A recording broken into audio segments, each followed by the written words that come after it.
Children are extraordinary observers. Even when adults believe they're hiding problems from children, the children sense the emotional tension. They can pick up the emotional temperature and they learn from what they see, how conflict is handled, how love is expressed, what behaviors are tolerated.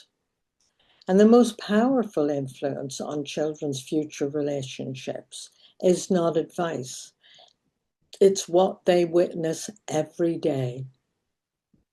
So, as parents, living with these problems and actually living with them from a good heart, trying to keep your family together, trying to keep your marriage together, trying to have your partner not kill themselves with slow suicide.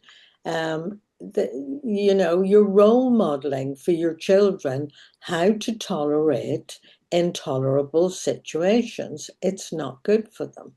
So I want to ask you this question. Do you think children learn more about relationships from observation or from what parents tell them? I'm going to leave you with that question. Bye for now. And in the next video, we're going to look at the motherhood paradox. And I'll see you then. Bye for now. Bye.